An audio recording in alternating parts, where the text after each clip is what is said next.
kasih Bapa di surga, Tuhan memberikan kesempatan kepada kami untuk doa malam saat ini. Urapi kami semua, baik anak-Mu beserta tim yang ada di sini, memuliakan Tuhan, dan juga kami yang walaupun berada di tempat berbeda, menyatukan hati, berdoa, merenungkan firman Tuhan, merasakan kehadiran Tuhan, dan ingin terus menimba kekuatan dari Tuhan. Urapi kami semua ya Tuhan, dan berikan kepada kami terus kemampuan dan kesadaran merasakan kehadiran Tuhan dalam hidup kami, sehingga hidup kami semakin berkemenangan. Dalam nama Tuhan Yesus Kristus kami berdoa. Haleluya. Amin. Selamat malam kepada Bapak Ibu yang sudah bersekutu bersama dengan kami. Walaupun berada di tempat berbeda, tapi kita disatukan dalam doa malam kali ini ya, melalui mekanisme online ini. Nah, mari kita melanjutkan pemahaman kita akan kitab Amsal yang kita tekuni dalam doa malam, sekarang sampai di pasal 14 ayat 12. Judul renungan ini masih tetap sama selama 27 hari sampai hari ini. 27 kali sampai hari ini judulnya sama. Apa itu judulnya? Yaitu pergumulan mencari kebenaran. Karena firman-Nya masih sama yang mendorong kita untuk merenungkan supaya kita ada di jalan yang lurus, yaitu Amsal 14 ayat 12 ya. Sudah kita baca berkali-kali, tapi mari kita baca kembali, ini mendasari renungan kita. Amsal pasal 14 ayat 12. Firman Tuhan berkata, ada jalan yang disangka orang lurus tapi ujungnya menuju maut. Nah, ini firman yang bagi kita, bagi saya dan saudara, bukan firman biasa, tetapi ini sungguh firman yang isinya luar biasa, mengingatkan supaya kita jangan sampai berada di jalan yang salah dalam hidup kita. Nah, hidup kita yang dicari apa toh? Yang dicari adalah kebahagiaan dunia akhirat. Ya, mungkin kalau disimpulkan hanya 3 kata itu, kebahagiaan dunia akhirat. Sudah ya. Kalau diperpanjang lagi ya, di dunia hidup sehat walafiat, kaya raya, mati masuk surga. Nah, kaya raya damai sejahtera. Di dunia hidup sehat, kaya raya damai sejahtera, mati masuk surga. Nah, itu, dan untuk sampai ke sana kita harus ketemu dengan Yang Maha Kuasa, Tuhan yang benar. Nah, sayangnya di dunia ini ada banyak konsep tentang Tuhan. Nah, terus yang benar yang mana? Itu yang kemarin sudah kita renungkan, dan kita sampai penelusuran kita sekarang mencermati atau mengkritisi iman Kristiani, supaya kalau kita beriman itu sungguh-sungguh, kita jangan hanya asal-asalan karena orang tua kita orang Kristiani terus kita agamanya Kristen terus ya sudah, tapi nggak ngerti apa-apa. Bahkan ada orang yang fanatik, saya harus Kristen, tapi ketika ditanya lah kenapa, itu nggak bisa menjelaskan. Nah, itu namanya fanatik. Saya menganjurkan saudara-saudara jangan menjadi fanatik, tapi lebih dari itu. Saya usul kita semua ini menjadi orang yang memiliki fundamentalisme dalam memiliki sebuah kepercayaan. Nah gitu. Karena kalau fanatik itu nanti tidak masuk akal. Jadi ada hal-hal yang salah benar, fanatik ya sudah satu itu. Itu tidak begitu kalau kita. Ya, kita harus tahu betul bahwa ini benar gitu. Nah, benarnya di mana? Itu yang semacam ini pencariannya tidak dalam waktu singkat. Saya mendapatkan ini tidak dalam waktu singkat, saudara, untuk mengambil semacam ini. Dan sampai kalau sekarang ini kita sudah merenungkan melalui Alkitab ya. Ya, jadi kita kan sekarang sedang merenungkan yang seri-seri terakhir ini. Hari ini sampai seri yang ke-27 dari judul yang sama, Pergumulan Mencari Tuhan ini. Yaitu yang terakhir ini pembuktian bahwa Yesus itu Tuhan yang mengambil rupa manusia, antara lain perbuatan-perbuatannya. Nah, kemarin sudah kita renungkan menyembuhkan banyak orang itu ya, menyembuhkan banyak penyakit maksudnya. Jenis-jenis penyakit sudah kita lihat kemarin itu. Jadi Tuhan Yesus itu sebagai utusan dari Yang Maha Kuasa itu bukannya tanpa alasan, tanpa penjelasan apapun, itu bukan begitu. Tuhan Yesus sebagai, kita percaya sebagai Tuhan yang menjadi manusia itu kita memiliki dasar-dasar yang kuat, antara lain perbuatan-perbuatannya itu ajaib dan ilahi. Ya, kemarin sudah kita teliti satu persatu sampai dengan hari ini yang sudah, yaitu Tuhan Yesus menyembuhkan orang yang buta sejak lahirnya, orang yang lumpuh, orang yang bisu, orang yang buta, ya, orang yang kena sakit kusta, dan seterusnya. Nah, sekarang kita sampai kepada jenis penyakit yang lain yang disembuhkan oleh Tuhan Yesus dan dengan cara yang lain. Luar biasa ini, bagian yang ke-27 ini. Mari kita baca Markus pasal 5 mulai ayat 25. Markus pasal 5 ayat 25 ke bawah, kita akan mendapati Tuhan Yesus itu menyembuhkan, tapi cara penyembuhannya itu aneh, dan yang disembuhkan itu penyakit yang lain lagi di sini. Ini ya. Jadi sifat keilahian Tuhan Yesus Kristus itu sangat nampak dalam perbuatan-perbuatannya yang ajaib, yang sering kali membuat mujizat. Saya baca untuk kita semua, Markus 5 ayat 25 mulai, adalah di situ seorang perempuan yang sudah 12 tahun lamanya menderita pendarahan. Ia telah berulang-ulang diobati oleh berbagai tabib, sehingga telah dihabiskannya semua yang ada padanya. Namun sama sekali tidak ada faedahnya, malah sebaliknya keadaannya makin memburuk. Dia sudah mendengar berita-berita tentang Yesus, maka di tengah-tengah orang banyak itu ia mendekati Yesus dari belakang dan menjamah jubahnya. Sebab katanya, asalku jamah saja jubahnya, aku akan sembuh. Seketika itu juga berhentilah pendarahannya dan ia merasa bahwa badannya sudah sembuh dari penyakitnya. Pada ketika itu juga Yesus mengetahui bahwa ada tenaga yang keluar dari dirinya. Lalu ia berpaling di tengah orang banyak dan bertanya, siapa yang menjamah jubahku? Murid-muridnya menjawab, engkau melihat bagaimana orang-orang ini berdesak-desakan dekatmu dan engkau bertanya siapa yang menjamah aku? Lalu ia memandang sekelilingnya untuk melihat siapa yang telah melakukan hal itu. Perempuan itu yang menjadi takut dan gemetar ketika mengetahui apa yang telah terjadi atas dirinya, tampil dan tersungkur di depan Yesus dan dengan tulus memberitahukan segala sesuatu kepadanya. Maka katanya kepada perempuan itu, hai anakku, imanmu telah menyelamatkan engkau. Pergilah dengan selamat dan sembuhlah dari penyakitmu. Nah, sampai di situ pembacaan saya.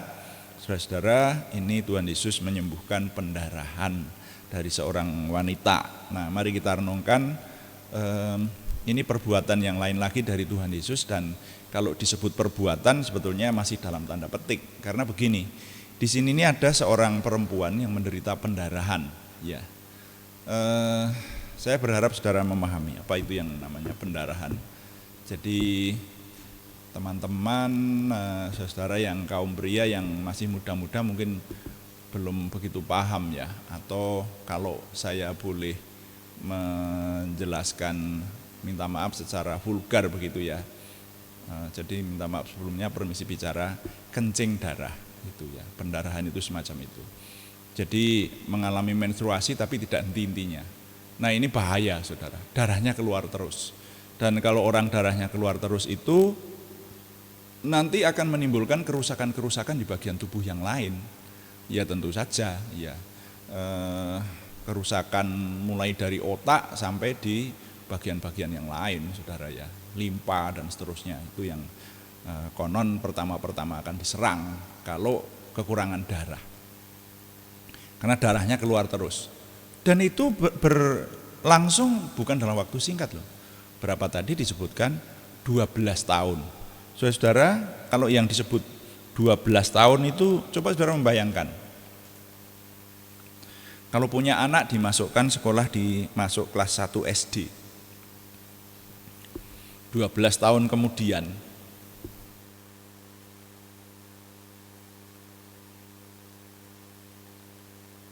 maka kalau anak itu tidak tinggal kelas, ya, dia lancar sekolahnya, itu sudah lulus SMA.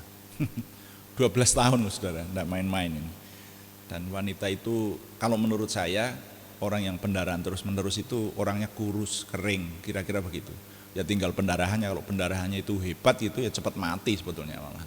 Tapi setidaknya orangnya kurus, kering, ya lemah seperti itu. Jadi kalau tadi dikatakan orang itu dari rumah itu sudah punya iman.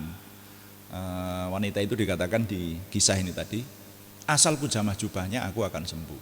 Nah, itu namanya wanita itu punya iman. Nah, lalu dia itu berjuang mendahului orang banyak.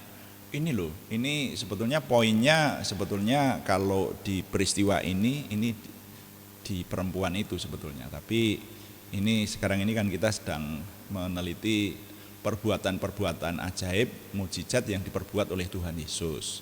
Nah, hanya dalam kasus ini memang khusus. Karena apa? Bisa dibilang dalam detik itu sebetulnya Tuhan Yesus tidak berbuat apa-apa. Yang aktif itu adalah wanita itu. Itu perjuangannya berat. Saudara bisa membayangkan orang sakit sudah kronis, sudah 12 tahun, badannya sudah lemah, sudah tidak seperti orang sehat pada umumnya, lalu dia harus mendekat kepada Yesus, mendahului orang banyak. Perjuangan untuk mendahului itu tidak mudah, pasti tidak mudah itu. Tapi wanita itu lakukan. Jadi di situ ada beberapa kendala sebetulnya. Ya, kendala kemalasan, kendala kelemahan tubuh, ya kendala belum kenal sama Tuhan Yesus, belum kenal karena dikatakan ia baru mendengar kabar-kabar itu bahwa Yesus bisa menyembuhkan, tapi dia punya iman. Nah, itulah bedanya, makanya ketika tadi dikatakan Tuhan Yesus kemudian ketika tahu ada sesuatu yang terjadi ya atas dirinya, lalu Tuhan Yesus menoleh ke belakang dan berkata, siapa yang menjamah aku? Sampai murid-muridnya heran, loh Tuhan ini gimana? Tuhan itu di sini ini sosialita ya. Iya toh. Nah itu kan dikatakan begitu, setiap Tuhan Yesus pergi kemana begitu tuh orang banyak berbondong-bondong mengikuti dia. Ya jelas dia itu apa istilahnya, kalau sekarang orang sering mengatakan apa itu, artis itu ya, pribadi yang merupakan public figure. Dan bukan hanya itu, ini pujaan banyak orang. Nah, kalau yang sudah tahu bahwa menghidupkan orang mati seperti itu, besok kalau sudah seperti ini, iya pasti orang bahkan yang tadinya tidak mau melihat aja mau melihat. Seperti apa toh dukun Yesus yang menyembuhkan banyak penyakit bahkan menghidupkan orang mati itu kan gitu loh. Jadi murid-muridnya berkata, orang banyak ini mendesak-desakan. Wah, yang di sekitar Yesus itu banyak gitu. Bahkan sampai dekat sekali mendesak-desak ya, karena ya mungkin juga ada juga yang pengen meraba-raba gitu ya. Meraba-raba jubahnya begitu ya. Aduh, senang bisa menyentuh Tuhan Yesus itu. Sedangkan saya aja kalau misalnya Tuhan Yesus sekarang ini datang di kota saya di sini loh, saya pasti minta tanda tangan. Iya loh. Pengen minta kenang-kenangan, paling tidak selfie bareng, Tuhan sebentar kayak Pak Jokowi itu ya. Yang sering kelihatan itu. Pak minta fotonya Pak sebentar. Gitu. Karena apa, Tuhan Yesus itu dipuja banyak orang. Sekali dia khotbah yang mendengarkan 5.000. Iya toh? Itu Tuhan Yesus. Nah gitu kok tanya, siapa yang menjamah aku? Nah ini loh bedanya saudara. Ada perbedaan antara orang-orang yang sekedar berada di sekeliling Yesus.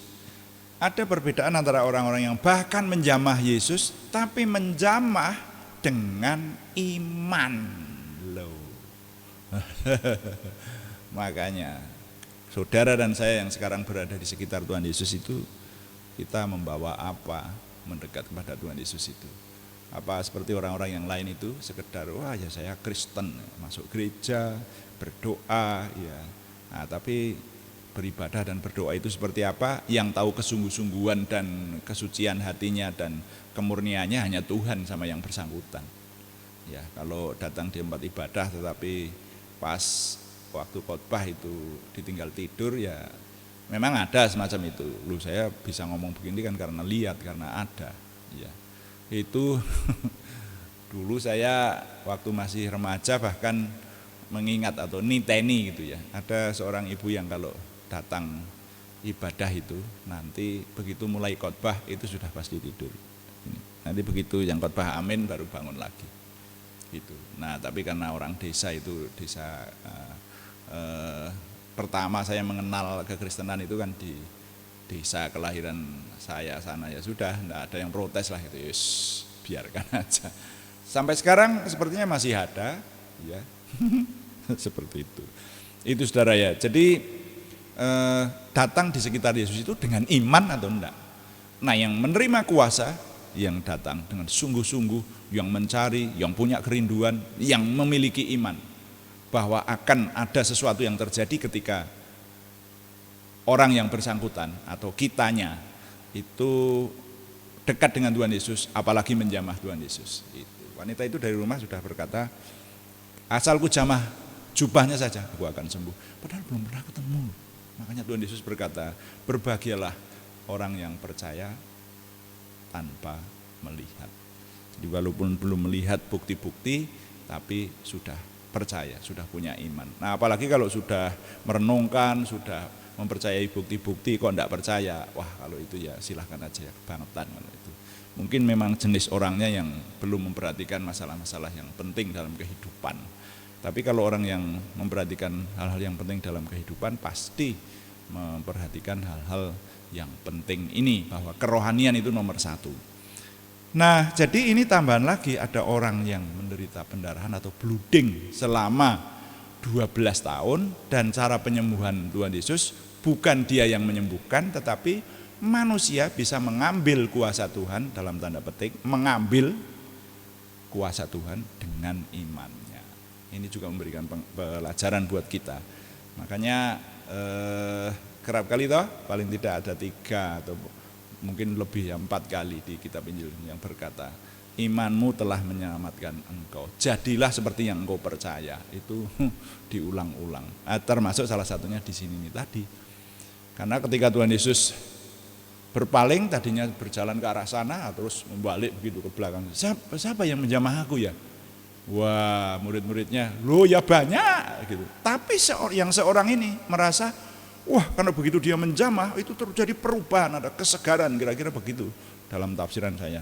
Lalu yang tadinya itu kan terasa itu namanya pendarahan itu, lalu berhenti sama sekali. Wah pokoknya tubuhnya jadi sehat begitu, dia bergairah untuk pulang sebetulnya. Tapi ketika Tuhan Yesus mempertanyakan siapa yang menjamah aku, lah dia jadi ketakutan, dia gemetar, dan puji Tuhan dia tersungkur di depan Yesus dan mengaku. Coba kalau dia langsung pulang, itu mencuri kuasa Tuhan namanya. Iya toh, ini saja kan sudah mencuri. Orang Yesus tidak tahu.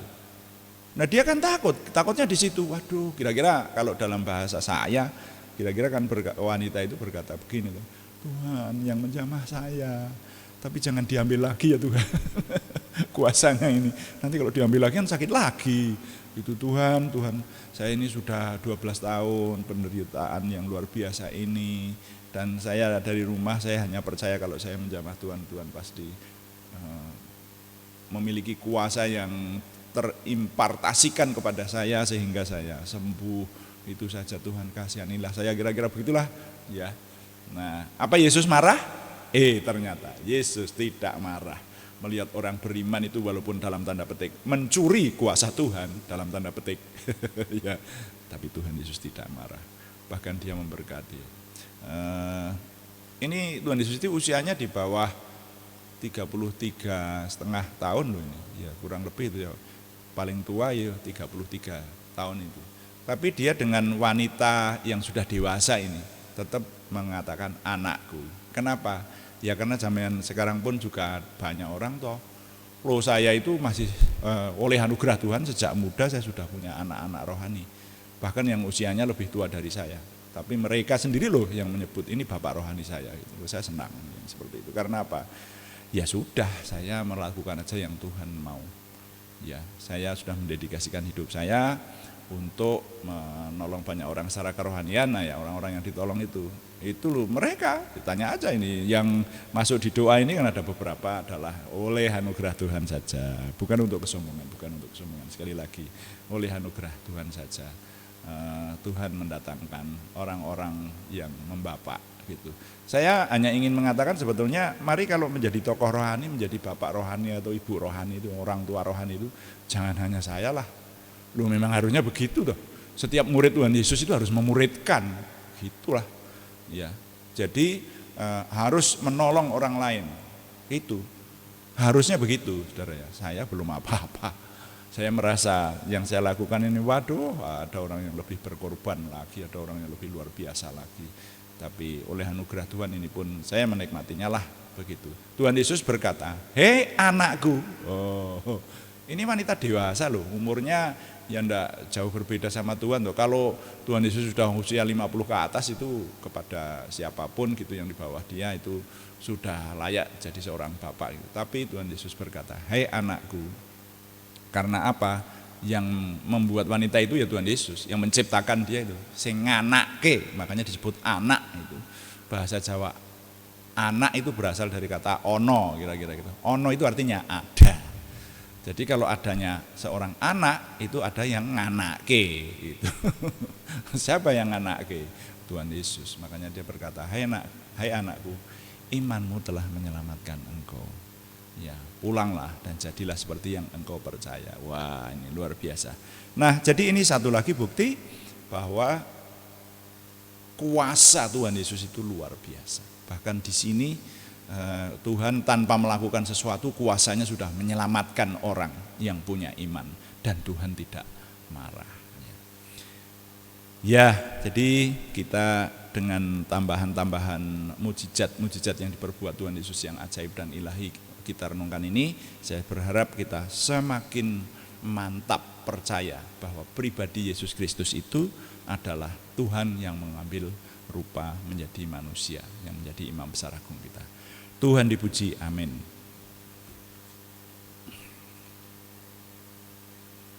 Mari kita melayani Tuhan dengan doa, menaikkan doa syafaat, termasuk doa-doa untuk nama-nama yang masih dikirim kepada kita dalam minggu ini, untuk kita doakan memperoleh kesempurnaan kesembuhan dan kesempurnaan kesehatan dari Tuhan. Yesus jawaban dalam hidupku, dan kita akan melayani Tuhan dengan doa.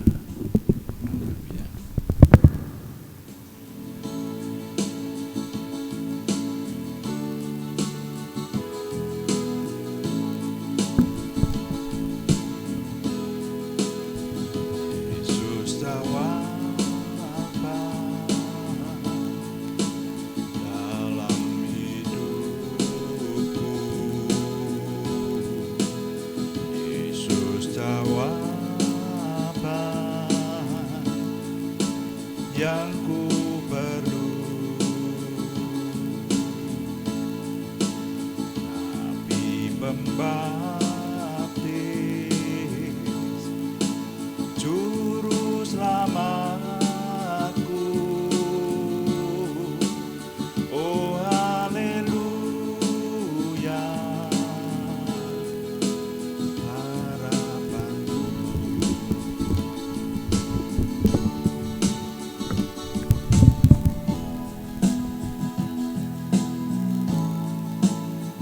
Bapak, kami mengucap syukur untuk malam hari ini. Kami menyelesaikan doa malam kami memperhatikan firman Tuhan dan juga ingin terus melayani Tuhan dengan doa. Karena itu kami sekarang datang kepada Tuhan untuk menyerahkan doa syafaat kami. Kami menyerahkan firman-Mu yang sudah kami renungkan. Tuhan paterikan, menjadikan nama Tuhan dimuliakan, kami semua diberkati, dan semakin kami menuju kepada kesempurnaan Tuhan, baik iman kami, percaya kami, dan hidup kami melihat hal-hal yang baik yang dari Tuhan. Terima kasih Bapa di surga.